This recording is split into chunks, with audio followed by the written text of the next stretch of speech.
Hello and welcome to Please Me. Last week, June Edward was on the show talking about how she helps souls on the other side, as well as those on this side to facilitate closure.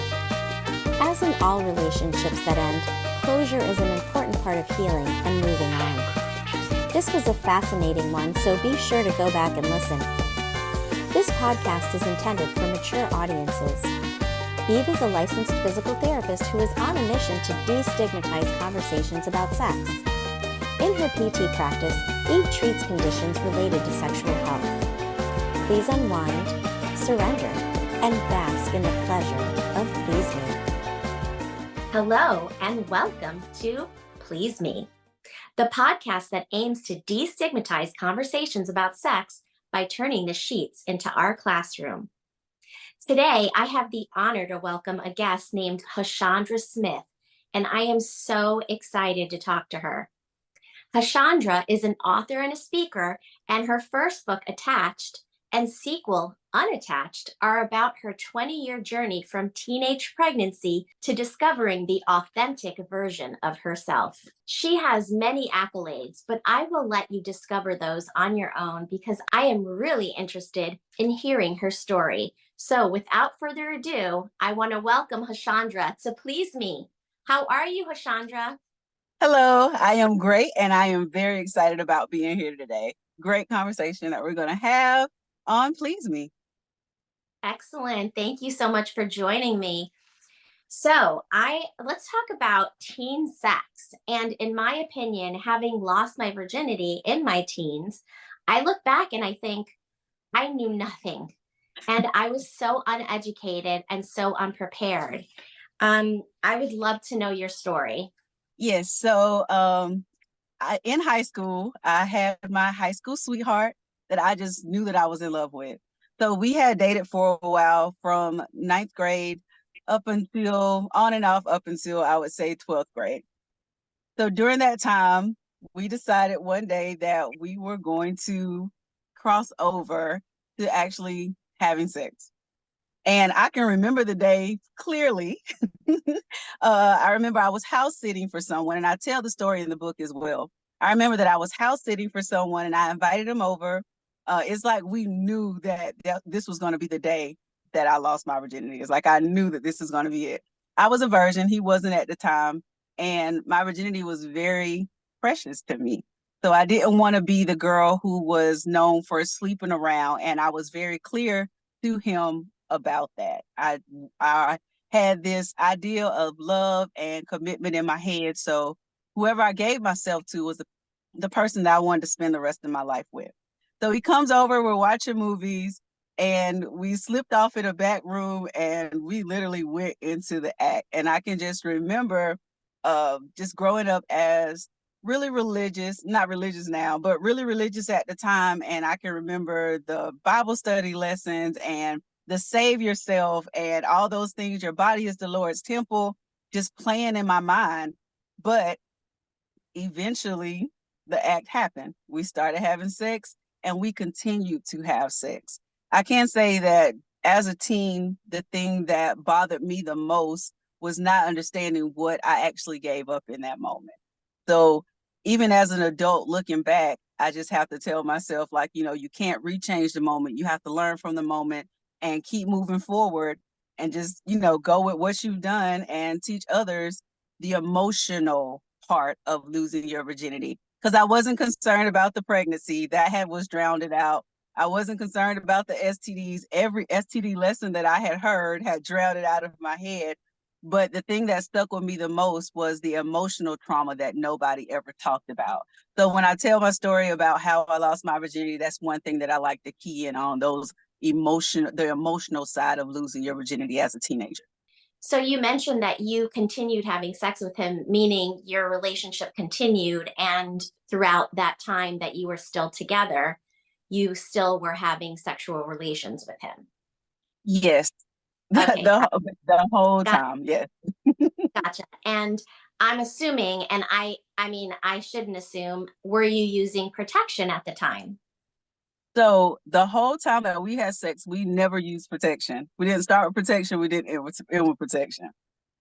So it's interesting that you say that because, that's one thing that I too remember as a teenager and, not being prepared for having these conversations about how to protect myself in order to, one, not get pregnant and two, not to get an STI and to protect myself by using protection.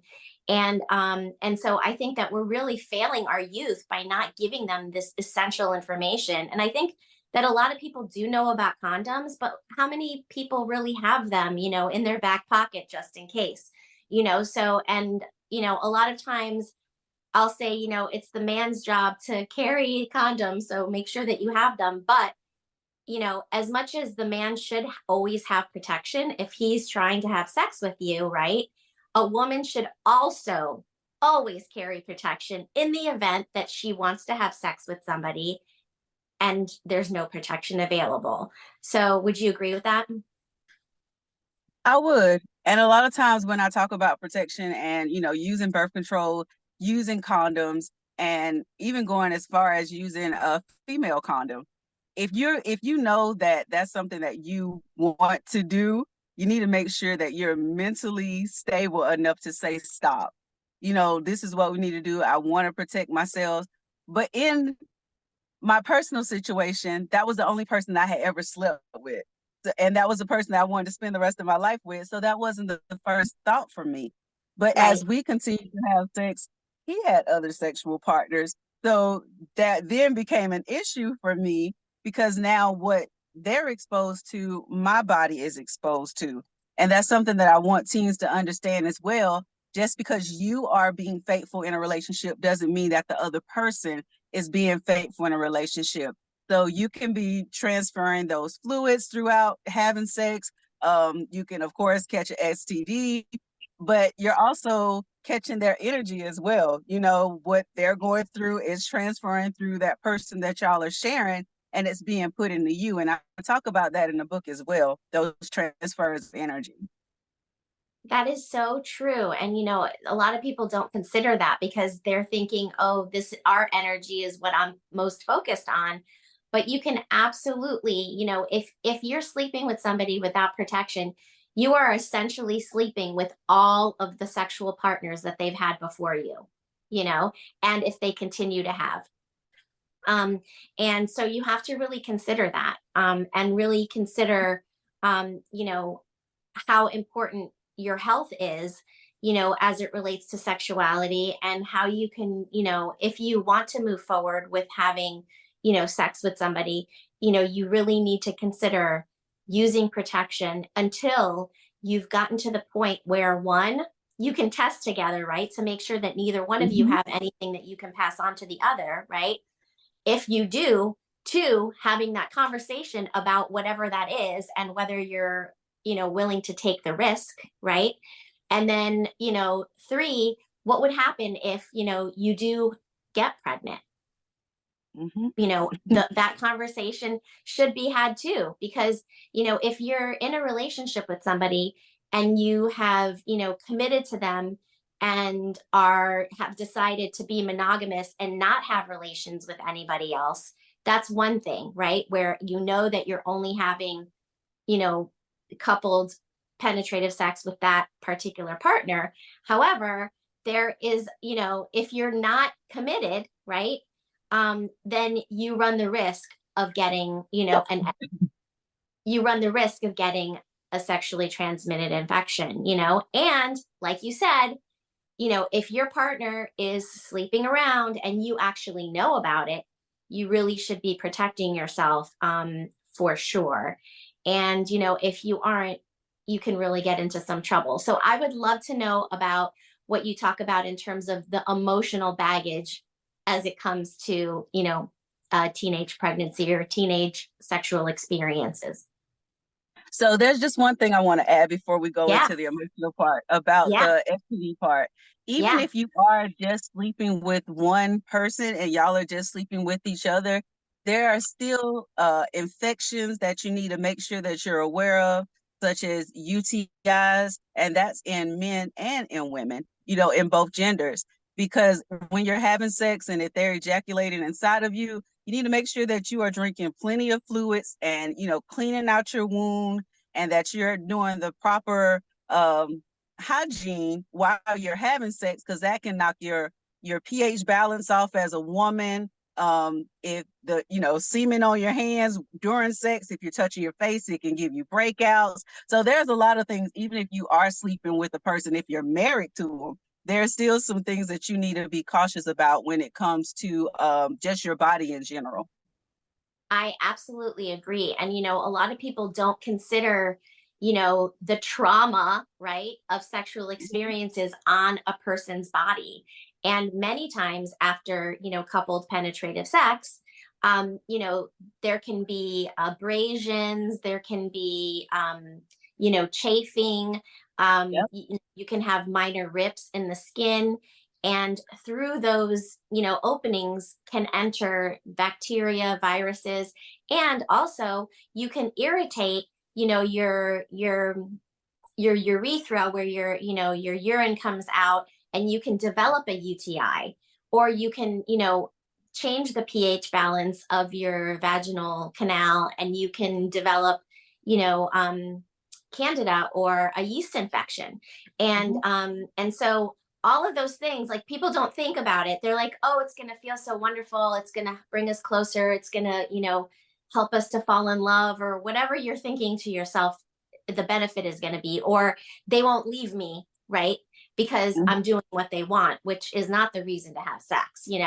But whatever that those thought processes are in your mind, people oftentimes don't consider that these infections can also happen after having sexual experiences, especially if your body isn't used to that Mhm. extra type of fluid inside of you, like semen.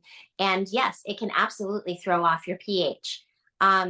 So I always recommend, whether you're young or old, that lubrication is really, really important, because it does help to decrease the likelihood of those abrasions happening. Mhm. It definitely does. But Mm-hmm. on the emotional side, I can say Yes. after I lost my virginity, of course I was floating on cloud nine, walking on water. Everything went well. My first experience was a really great experience. I can't say that it wasn't. But I can remember after I lost my virginity, I went to basketball camp. And when I went to basketball camp is when things changed between me and my first partner. And I was, calling and doing our normal, because we were still a couple in my mind. I remember when I left before basketball camp, I gave him my necklace that had my name on it. We kissed, all those good things. But upon returning from basketball camp, he had done started talking to another girl. And I remember coming around the corner and seeing them together, and it was like my heart dropped. We got into this really huge argument. Our families got involved, and it just blew way out of proportion for us to be teenagers. And I can remember after everything happened, I went and I sat on the porch, and my grandpa came out and he talked to me. And at 38 years old, I can still remember those words that he said to me. He said, if he loves you, he'll respect you. And obviously he doesn't. And I just remember that in my head. But at that time, I became like suicidal. I wanted my virginity back because it was so precious, and I thought I was giving it to the correct person. And I just really became almost frantic when I was in my personal time by myself, just thinking like, this is what I gave up. I'm never going to be able to give this to my husband or my partner that I marry in the future. Like, I've taken that special moment and that special part of me and given it to somebody I can never get it back from. And now I'm dealing with this drama. But it also attached me to him because of that reason. Even though I wanted to unattach, I couldn't at that time. I wanted it to work, and I did everything, even compromising my own identity, compromising my own morals, my own values, and then trying to still understand me as a teenager and as a person growing, going through this journey. I just didn't know how to wrap all those emotions around in my mind and just, be okay. So it caused some issues. Oh, yeah, absolutely. I mean, thinking about suicide, I mean, you can't get any worse than that. You know what I mean? Mhm. And that's so sad that that's, how things moved forward for you. And I know that for me, my first sexual experience with somebody was with somebody that I was in a relationship with. I was 15, and I was very much in love with him. I thought that he was the one. You always think that when you're young, because you believe in love in a way that's so magical and so like a fantasy, you know what I mean? And you think that this is actually reality, right? But you're so young and you have so much life to live. You don't realize that these relationships very early on, most likely, I mean, it's sometimes people, find their one and only, in teenagehood, but most don't, right? So for the most part, those relationships are going to be gone, and you don't really think of that, and so I was in love with my first partner so much, and then he moved away. I lived in Spain at the time, and he moved back to the United States, and he just stopped not emailing, because we didn't have email at the time. He stopped contacting me, Oh, wow. and I was devastated, and same thing, I had given him some jewelry, he had given me some jewelry, and I mailed his back. I never did get mine back. Oh. Um, but I mailed his back because he just left me high and dry, and I was devastated, Mhm. devastated. So I can totally relate to your story. It does really create such emotional trauma, that we really are not considering. We're what we're thinking about is like the fantasy of it all, the love and the connection, and living forever together, and the reality is that that's often not the case. And I would love to Mhm. know the statistics around that, because it's probably like very, very high. Very much So, so. yeah, I mean, I definitely, definitely want to do better for our future generation by helping to educate them. How do you propose that we do that? Or what have you done I mean, your books obviously, teach another generation. So can you just, elaborate on that? So one thing that I do, and I do this every single day, and I tell everybody who I come in contact with that this is what I do, is I grace myself. I grace myself in understanding that I don't know everything. And when I'm talking to teens or young adults that, contemplating decisions from just life decisions, especially when it comes to sex, love, relationships, I ask them, like, what are you actually thinking? What's going on in your mind? Why do you want to do this? And I tell them that my process that I use. I say every day when I wake up, I talk to myself, I listen to myself, and I grace myself. I ask myself, am I emotional right now? Am I doing this because I'm lonely? How am I going to feel about this, 2 days from now? Am I just calling them because this is a moment? And I also identify my weaknesses. I'm very, very transparent with myself about my weaknesses. And I let other people know, be transparent with yourself about your weakness. If you know that, or I know that on rainy days, I like for someone to be with me.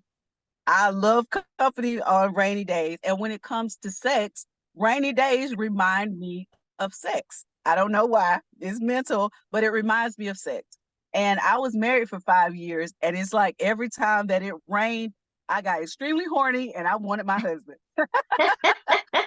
Um, just knowing that and being single at the time, when it rains, I make sure that I am watching a movie or doing work or, doing something to kind of get my mind off of it. But the point is just knowing those triggers, being honest with yourself, asking yourself, why are you doing it? Are you doing it because you want to? Are you doing it because there's something unhealed inside of you or something that you desire that you've attached throughout your journey that may not be the healthiest? And sometimes, even if it is healthy, not saying that sex is unhealthy because it definitely is, not, but if it's something that is healthy, still be intentional about why you're doing it and understand the consequences of it being done. If I was to call someone over and I was to have consensual sex with them? Am I going to be okay with me having consensual sex with them in this rainstorm and be okay next week without compromising what I'm already working on for myself, within myself? And I'm actually going, through that thought process. So that would be the advice that I give to some teens, because we don't think things through, or as teenagers, we're just thinking in that now moment, not really thinking about the consequences of our actions or how those actions are going to affect our emotions and our life story as we journey through and get older. That is so true. You're not thinking about the consequences of the action, just the action itself and how Mhm. wonderful it can be. But, it can really be awful too if you have a bad experience, number one, or if the person suddenly disrespects you or stops talking to you or mistreats you after the fact. So, and you really never know if any of that is going to happen, you know? So, thinking about all of the possibilities and whether you're going to be okay afterwards is really great advice for sure. Mhm. Um, excuse me. I know that you mentioned that you had a teenage pregnancy. Was this from the person that was your first, or was this, another experience? I'm glad you asked that question. I actually had two children from the person who I lost my virginity to. So when I first lost my virginity, when I was a senior in high school, I got pregnant during sometime, I would say basketball season. I found out I was pregnant and I had to stop playing basketball. And I remember going to the doctor during school. I finally told my grandma and my mom, and they was taking me to the doctor. So when I got to the doctor, I found out I was 5 months pregnant and that I was Wow. in labor. Yes. And I mean, flat stomach, everything, still playing basketball, still running around, had no idea that I was pregnant. And so And you get were to in the doctor. labor? Get to the doctor. I'm 5 months pregnant and I'm in labor. I am Oh three my God. centimeters dilated and I am 16 years old. So I go to the doctor Wow. and the doctor says, "Have you been having sex?" And I'm looking around because my grandma and my mom's sitting in the room. I was like, obviously, I've been having sex, ma'am, because I'm pregnant.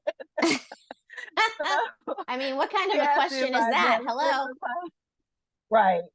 But I knew what she was asking me. But yes, the probably like I think it was either the day before or a few days. I know we had sex after I found out I was pregnant.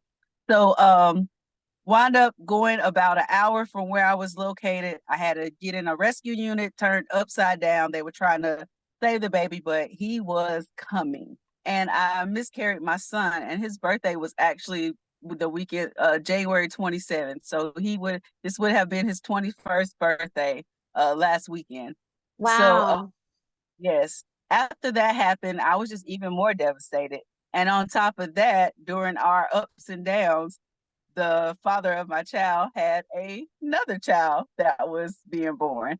So it Oh, was a very wow. interesting teen. So of course that child was born. My child wasn't born, and I was really emotional, and I still wanted to work things out.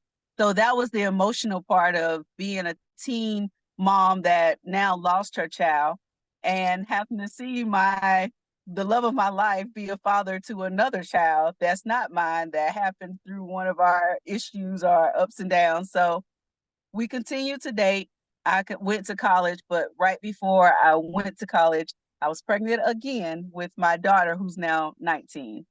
Um, so all of that happened, and we wound up having a little girl, and she's actually a college student now at a local medical college, and she's doing great. So it turned out great, but I wound up having two children in my teens, one that passed away and one that's still here today that's 19. But that was a lot to deal with, the emotional part of that, becoming a teen mom, um, just dealing with the bereavement. And honestly, it wasn't until about 3, maybe 4 years ago that I actually processed the death of my son, because I really just wanted to understand what happened. But during processing and unrambling that whole process of what happened, I found out that I was guilty because I felt like the anger, the rage, the things that I was doing to myself is the reason that I miscarried, that I wasn't being responsible. So it took me all that time to really process those feelings and emotions from my teenage years that had been brought over into my adult years. I was like almost 34, 35 when I really worked that out. And those are the things that we don't think about as a teenager. Absolutely not. And I always say that everyone has shit and baggage from their from their Yes. history. You know what I mean? Like whatever that is for you, and for me, it was, sexual abuse, but everybody has something, some kind of trauma that they need to, really work on to kind of get to the other side of that so that they can really live their authentic selves, and it does take a lot of time and a lot of, you know, effort that is specifically, geared towards healing that wound. Um, Mhm. and so I applaud you for doing the work because a lot of people don't. A lot of people go their whole lives carrying all that trauma, all that anger, and then continually repeating the cycle over and over again. And so tell me what you discovered when you finally were able to heal from that trauma. Well, first of all, with everything that happened, and it's just a long story, so I'm trying to condense as much as I possible. understand.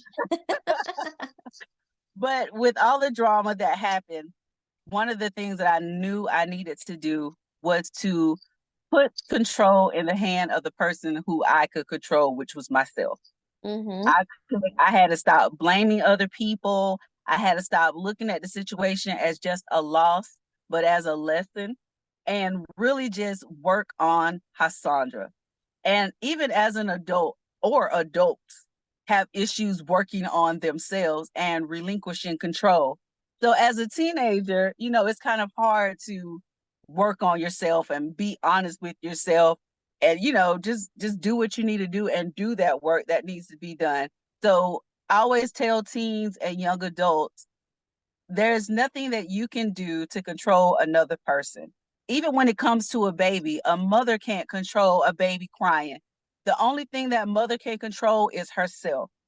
Once you understand that the only person you can control in your life is you, even if someone does you totally wrong, the only reaction that you can control is your own. When you put that concept in your mind, life gets a little bit easier because now you're focused on yourself and what you can control. And as you grow and you develop with knowing that key component of life, then you're able to service the world with your wisdom and your knowledge. Because if you're working on yourself, you're going to automatically obtain the wisdom and the knowledge that you need, and life's just going to be a little better. Life's still going to life, but it's going to be a little better when you understand that you're the center of your life and you're the light of your life, and the components that you need. If you're working on yourself, you're going to begin to understand what you actually need to live your life. So that blame game had a move with me. The blame, the guilt, the aggravation, the anger, the frustration, all of that had a move, and I had to deal with Hashondra. Absolutely. I completely agree with that. We are all on our own individual paths. Even as a baby, you're on your own individual path. And yes, your parents, your family, everybody is contributing to that path. But, as you get older and leave the nest, right? You're on your Mhm. path and this is your life. So you need to, think about how you want to create your own life. And in relationships, same thing. It's two people on completely two individual paths, coming together and deciding to be together and to create, a communion within, a relationship. But again, even within a relationship, each person is on their own individual path, so respecting that Yes. other person and knowing that you can't change that other person and being okay with that. You know, Mhm. you have to be okay with that. And if you are not okay with that, if you want to change the other person, or if there's things that you don't like about that other person that you can't live with, then you need to really consider whether or not that person is right for you because you will never change anybody else unless they are willing to change. That's it. That Mm-hmm. in my affirmations, I literally state at the end when I'm talking about my partner is living our lives individually together. You live your life, I live my life, we live our life together. Because yeah, you said it perfectly. You cannot change anybody; they have to change themselves. And knowing what Absolutely. you want as a teen also helps. I've defined the type of person that I want as an adult. Really wasn't sure. I knew the physical attributes of a person that I wanted as a teen, but understanding those characteristics of the person that you want to be with as a teen, I think that really would have helped my journey. But never too late. So I have it now. I think that's so true. And, as teenagers, we're really focused on, aesthetics and, the Mm-hmm. physical and on, whether you're, attracted to that other person or not. And, you feel like love, can be, love is everything, love is all of it, and that's all you're focused on. I love them. I love them. I love them. But love is not everything, right? love, Right. love is good. It's a good start, but you have to have somebody that's respectful of you. You have to be with somebody that, treats you well. There's so many different factors, and if you love the person, but, they don't meet all of, they're not respecting you and they're not taking care of you, you really need to, consider whether that person is the right fit. And that takes self-love to say, okay, this is not the person for me. I love That's them. right. And then understanding that there's different ways to love a person. You can love them from a distance. You can love them, as a person, but not the person for you. And it took me a while to understand that I love you, but I love me more. And it took a lot of power and, work to say, I love Hashondra more. And because I love me more, I can't love you the way that I want to love you. Now, I know some people say, well, I don't spin the block. For me personally, I'll spin a block because the person that some of my exes dated, I'm not that person anymore. I'm a different person. I'm a better person. And some of them I wouldn't date, not because they haven't grown mentally. So I couldn't date them. They wouldn't be on my level of communication or anything. And then their goals and their dreams just is just not enough for me because I know the type of individual I want.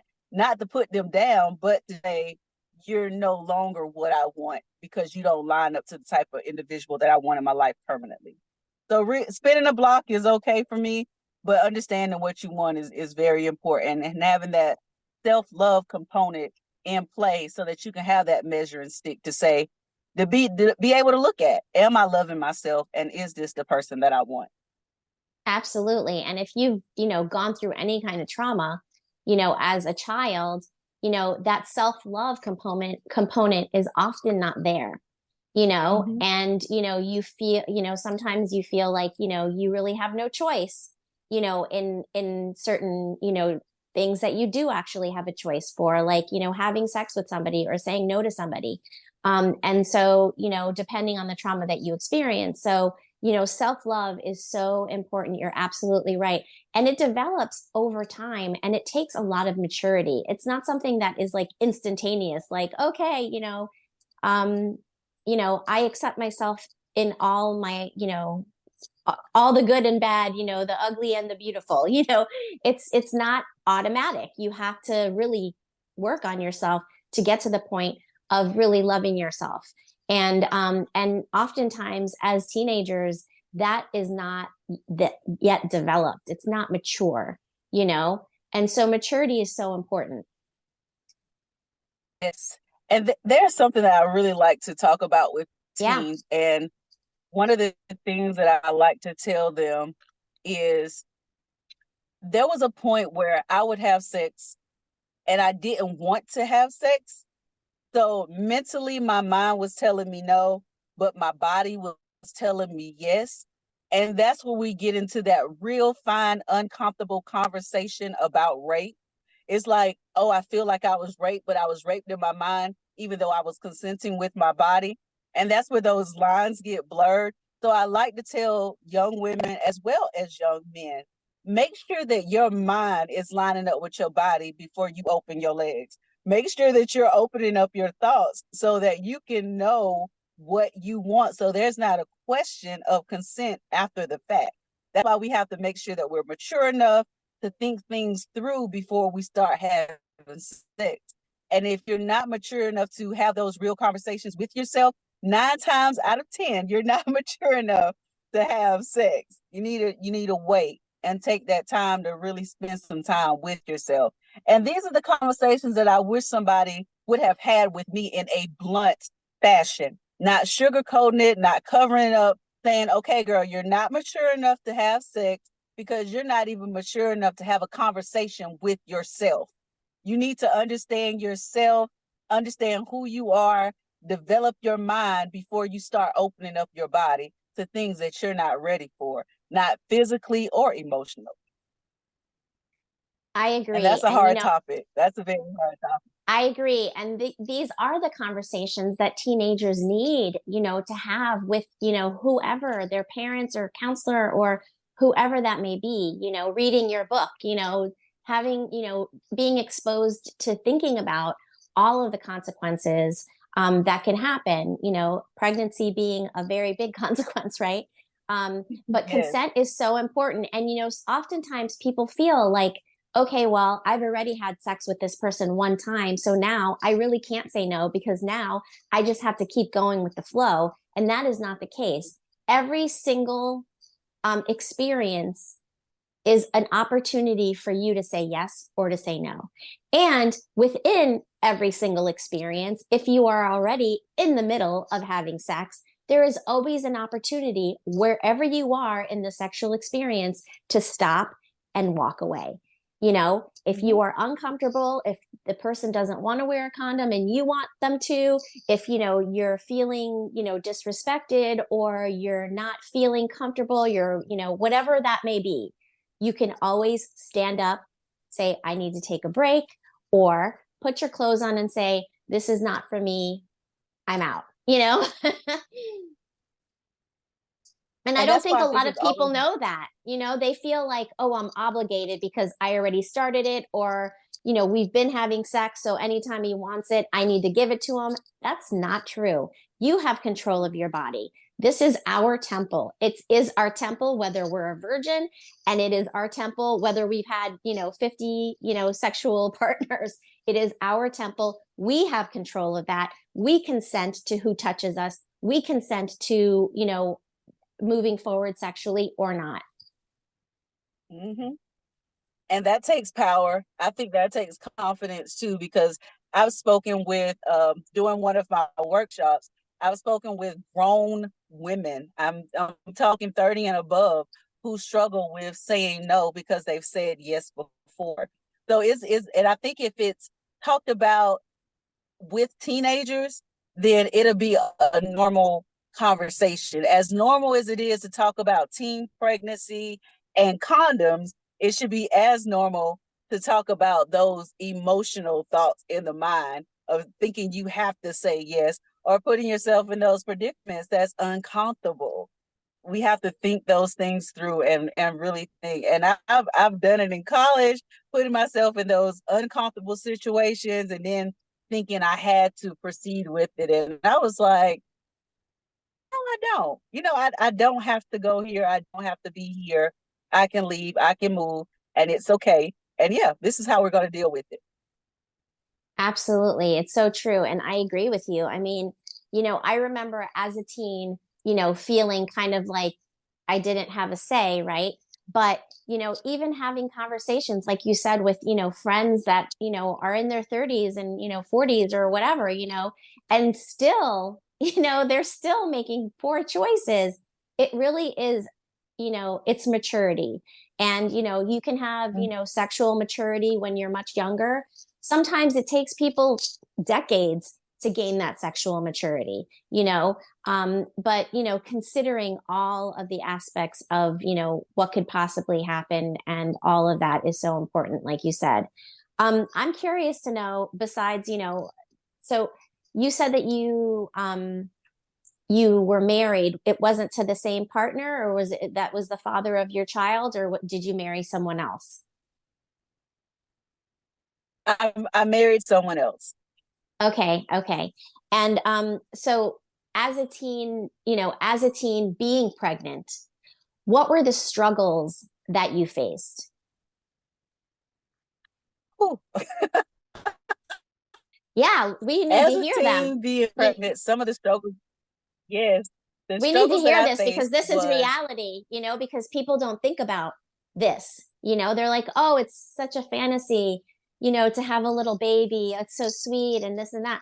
It is a lot of responsibility. So I want to hear all of those struggles. Let's put it out there on the table. so one of the main struggles was giving up the activities that I did. Like I said, I found out that I was pregnant during basketball season. So there was no more playing basketball. And I love sports. I was in the band, country, track, all those things were, the window. So after I graduated, I went to college pregnant with my daughter. So just experiencing the freshman college years was a little interesting because I was the pregnant girl on campus. So then I had to deal with the looks of people looking at me because I was pregnant. I was saying it was common, but not as common as it is today with teen pregnancy. Sometimes we see the teen girl and it's like, oh, she's 15 and pregnant, and that's normal, but that wasn't quite the normal thing on campus. I think I might have been the only pregnant girl on campus Wow. when I went to college. Yes. And I So mean, and go ahead. it was a little it was a little uncomfortable. And then the other thing was just dealing with the drama of body changes.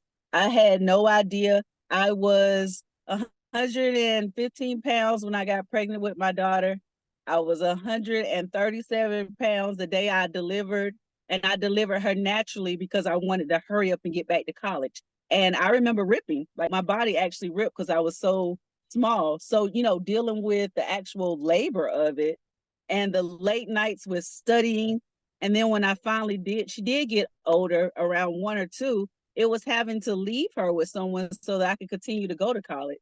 So I would come home during the weekends, then I would have to leave my daughter. So it was emotionally draining to have someone help me. But my grandmom, her grandma, her dad's mom, both sides of the family were very supportive. And through this journey, like I always tell people, I don't blame her father. We were both teens, but now we see how that has affected our daughter now. Great guy, great man now, but still our choices then is it affects our daughter now, and she's actually just going through and processing. So as a teen, we don't think about that either, but those were just some of the struggles: the looks, losing the things that I love, the body changes, and the emotional attachment issues of having to leave my daughter. And I was really, really active in church. So actually disappointing those people who looked up to me were more emotions that I had to deal with. Absolutely. And, not to mention the fact that you're in your freshman year of college. And these are like the party years, right? Where you get to like, woohoo, go have some like liberation and some fun and some, you get to like be on your own and discover, fun and parties and social events and all of that, and, you know, you had to probably go home on the weekends to be with your daughter, right? So you didn't have as much time to experience like what the college experience is all about. And I'm impressed that you actually even went to college because a lot of people wouldn't even have moved in that direction. They would have said, well, now, I'm pregnant, so I'm going to stay home to take care of the baby. And then you would have, sold yourself short in terms of moving forward with your education. So I applaud you for having done that. And it's so great that you had that support. Many people don't and don't have the opportunity to, that you did to go ahead and continue your education. So that's great. And that all goes with Vaughn said. I always tell people, don't allow the situation to determine your final outcome. My end goal always remained the same: to complete college. but I just added some more obstacles. And I always tell my daughter she was a blessing, but I wasn't ready at the time. And so I really had to develop. And even when she graduated under the nonprofit that I run or that I founded, and I always tell her, you graduated at 17. I was pregnant with you at 17. So our Wow. stories are quite different. And it's just really ironic how everything turned out and turned around. Because I tell her my story. I tell her those uncomfortable stories, her and my youngest daughter, she's 11. I make sure that I tell them the real, even about the way that they dress, the way that they present themselves. I said, there's nothing wrong with the way that you dress. But when you go out in public, there's going to be some looks that you want, and then there's going to be some looks that you don't want. So you have to make sure that what you have on, that you're mentally prepared for both. You can't pick and choose. You can't, pick to get the attention from the guys, because you're going to get it from guys that you don't want, and even some grown people that you don't want that attention from. So just having those real uncomfortable conversations as a mother as well with our teens. Yeah, absolutely. And, I was talking to my daughter actually about that this morning, because, she was saying, oh, mommy, you say that I don't have to wear a bra, but everybody else is telling me that I do, you know?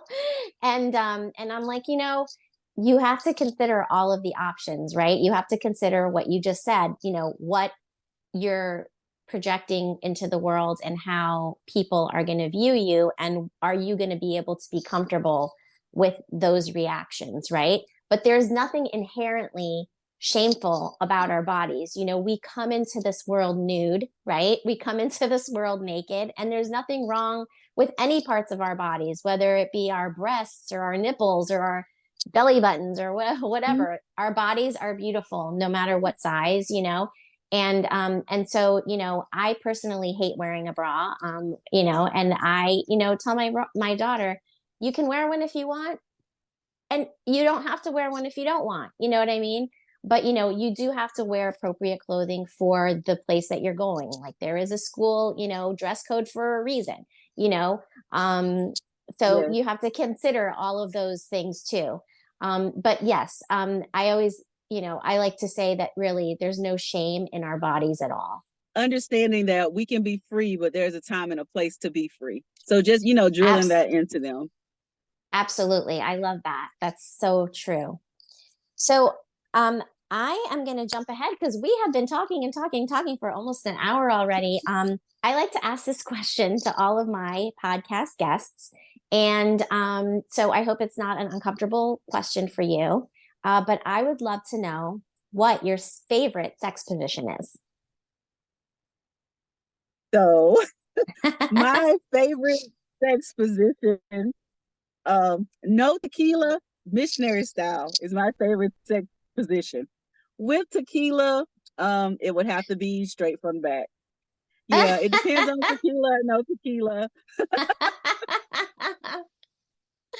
Yeah, Oh, I that's think so funny. And I've said before on this podcast that if you're heavily drinking, you can't give consent, right? But yourself, and that if you had to have a shot or two, you want to yeah, you it's funny. It's just, it changes your way of thinking. So that's interesting. Yeah, tequila is only consumed in my home. I do not consume tequila outside of my home. wow. Okay. Well, I love a spicy margarita, and I don't know how to make that. So I usually get those at Mexican restaurants, and that's tequila too. But I understand, sometimes you're in the mood for this, sometimes you're in the mood for that. And it's okay. I mean, sex is supposed to be fun. It's our adult Yes, playground. It's how we play. So experiment, experiment, experiment, and always be safe. yes. So I want to make sure that my guests can find you. So could you please let us know where we can find you? You can find me and all of my information on my website, which is www.hashondra.me. That's HASHONDRA.me. And if you email me and tell me that you watched this episode, I will actually send you a free copy of my book, Unattached to Final Season. Ooh, you hear that, you guys? Make sure you do that. Go onto her website and get that book. I think I'm going to do the same thing. So I want the book too. Yes. Awesome.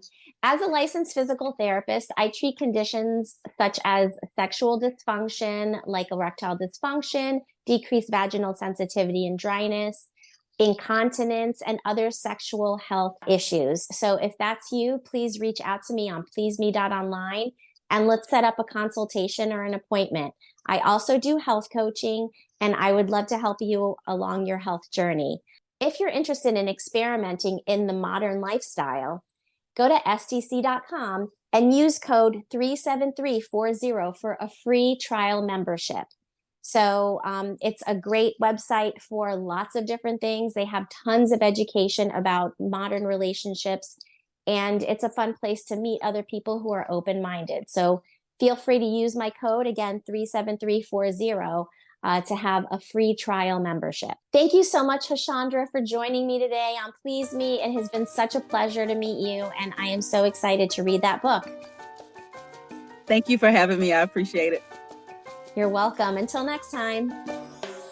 Visit pleaseme.online to reach Eve or for more information on products to increase blood flow and overall health, for her curated list of her favorite toys, and for swag that shows that you are a big fan. Please consider supporting the show.